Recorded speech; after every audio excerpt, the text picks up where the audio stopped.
सम्पूर्णमा नमस्कार। यो भिडियोको सन्दर्भ हो हिजोको कश्मीरको पहलगाम भन्ने ठाउँमा हिन्दूहरू मारिएको बारे।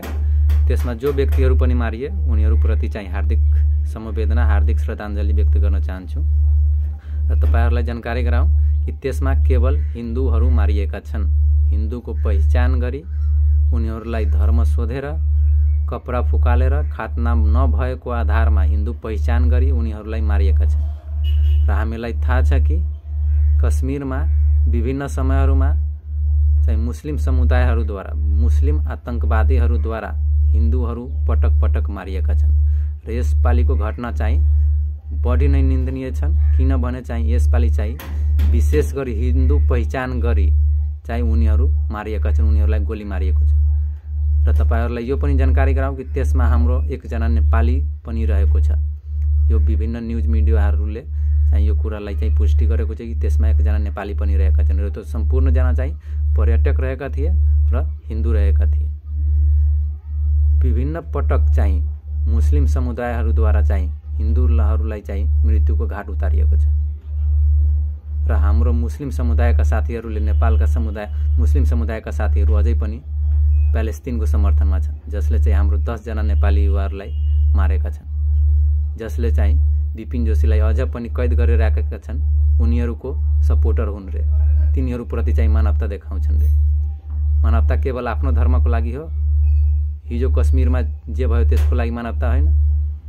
बंगालमा अस्ति मात्रै चाहिँ बंगालमा हिन्दूहरूलाई लखेटियो, हिन्दूहरूको पसलहरू चाहिँ तोडियो, उनीहरूलाई मारियो। त्यसबारे तपाईको समवेदना छैन, त्यसबारे तपाईको मानवता छैन। बंगलादेशमा चाहिँ हिन्दूहरूलाई अहिले मारिरहेका छन्। शेख हसिनालाई लखेटेपछि चाहिँ धेरै जना हिन्दूहरू मारिए। हिन्दू धर्ममाथि त्यहाँ विभिन्न किसिमका अपराधहरू भइरहेका छन्, त्यसबारे तपाईको समवेदना छैन।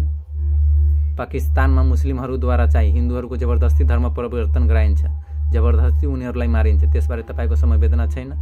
तपाईको समवेदना, तपाईको सपोर्ट केवल प्यालेस्टिनको लागि, जसले चाहिँ हाम्रो 10 जना नेपालीहरूलाई मारे, तिनीहरूप्रति मात्र तपाईको समवेदना सपोर्ट छ। आफ्नो देशको नागरिकलाई मार्ने देशलाई तपाईले समर्थन गर्नुहुन्छ आफ्नो धर्मको आधारमा। यही मानवता हो। अनि तपाईहरुले भन्नुहुन्छ कि हामीले मानवताको लागि चाहिँ उनीहरूलाई सपोर्ट गरिरहेका छौं। 10 जना नेपालीको सब बाकसभित्र चाहिँ कसेर नेपाल पठाइएको थियो, त्यो त कुरा तपाईले बिर्सनु भयो। विपिन जोशीहरुको चाहिँ उनीहरुको आमाको अनुहार तपाईले बिर्सनु भयो, जसको छोराको लास चाहिँ बाकसभित्र आए। एकछिन तपाई मनन गर्नुस्, त्यो आमाहरू जसको छोरा प्यालेस्टिनीहरूद्वारा मारिए। एकछिन मनन गर्नुस् विपिन जोशीको आमाको अनुहार, बुवाको अनुहार, उनीहरूको परिवारको अनुहार, जसको छोरा 1 वर्षभन्दा बढी भयो, अझ पनि यो पत्ता लागेको छैन कि जीवित छन् कि छैनन्, कैदमा छ भने कस्तो अवस्थामा छ, त्यो कुरा पत्ता लागेको छैन। त्यो नेपालीहरूलाई मार्ने प्यालेस्टिनलाई तपाईले समर्थन गर्नुहुन्छ। हिन्दूहरू मार्ने मुस्लिमहरूलाई तपाईले समर्थन गर्नुहुन्छ। पाकिस्तानलाई, बंगलादेशलाई यसरी चाहिँ मानवता देखाइन्छ। आफ्नो धर्ममाथि केही भयो भने सम्पूर्ण मुस्लिम समुदायहरूले आवाज उठाउने, अनि आफ्नो धर्मको व्यक्तिले अर्को धर्ममाथि चाहिँ अन्याय गर्दा चाहिँ त्यसबारे केही नबोल्ने। तपाईहरु बोल्दा पनि एकदमै नर्मल तरिकाले कि यो गलत भयो, यसो नहुनु पर्ने। आतंकवादीहरूको कुनै धर्म हुँदैन, आतंकवादीहरूको धर्म हुँदैन, तर मार्ने बेला चाहिँ धर्म पहिचान गरेर मार्छन्। मुस्लिम होइन, हिन्दू हो, यो पहिचान गरेर मार्छन्। यसबारे तपाईको मानवता केही छैन। मानवता केवल प्यालेस्टिनको लागि, रसिया युक्रेनको पनि वार चलिरहेछ, त्यसबारे तपाईले केही समवेदना व्यक्त गर्नुभएको छ? त्यहाँ के मानवता छैन? बंगलादेशमा हिन्दूहरू मारिएको छ, त्यसमा समवेदना छैन। बंगालमा हिन्दूहरू मारिए, त्यहाँ समवेदना छैन। हिजो हिन्दूहरू मारिए, त्यसमा समवेदना छैन। हिजो यो घटना भयो, अहिलेसम्म तपाईहरु कति जनाले रियाक्ट गर्नुभएको छ यसबारे? मैले धेरै साथीहरूलाई, मुस्लिम साथीहरूलाई कमेन्ट पनि गरे कि म नेपाली भएर प्यालेस्टिनलाई किन समर्थन गर्नु, मेरो देशको नागरिक मार्ने देशलाई म किन समर्थन गर्नु? मेरो धर्मलाई तपाईहरुले धर्म बुझ्नुहुन्न। हिजो चाहिँ यसबारे तपाईहरुको केही मानवता छैन। केवल धर्म, आफ्नो धर्म, अरु धर्म कुनै धर्म हैन। भिडियो बनाउँदा तपाईहरुले के भन्नुहुन्छ? सम्पूर्ण मुस्लिम साथीहरू एकजुट हो, प्यालेस्टिनलाई सपोर्ट गरौ। धर्म महान हो, मान्छे महान हैन। अरु धर्मको मान्छेहरू के हुन्? उनीहरूलाई मार्दिने, आफ्नो धर्मलाई सपोर्ट गर्ने, आफ्नो धर्मको व्यक्तिहरू जहाँ भए पनि सपोर्ट गर्ने। आफ्नो धर्मको व्यक्तिहरूले गल्ती गर्यो भने त्यसबारे विरोध नगर्ने, यही मानवता हो। यस्तो मानवता हामीलाई चाहिँदैन।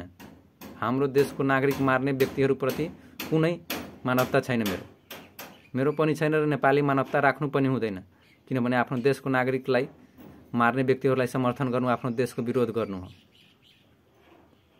र फेरि पनि भनिरहेछु, जो व्यक्तिहरू हिन्दूहरू मारिए उनीहरूप्रति मेरो हार्दिक समवेदना, र जो पनि व्यक्ति मारेका छन्, जो पनि टेररिस्टहरू मारेका छन्, उनीहरूलाई मृत्यु दिनुपर्छ।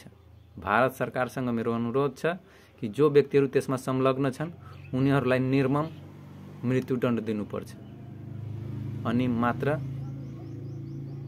यो बदला पुरा हुन्छ। बदला होइन, न्याय हुन्छ। र उनीहरूलाई केवल मार्नु हुँदैन, मारेर मात्र छोड्नु भएन। संसारलाई यो सन्देश दिनुपर्छ कि जो कोही पनि यस्तो हत्या गर्छन्, धर्म खुलाएर मार्छन्, तिनीहरूको के हालत हुन्छ भनेर दुनियाँलाई जानकारी गराउनुपर्छ। भारत सरकारसँग मेरो अनुरोध छ र उनीहरूप्रति मेरो हार्दिक श्रद्धाञ्जली र समवेदना। धन्यवाद।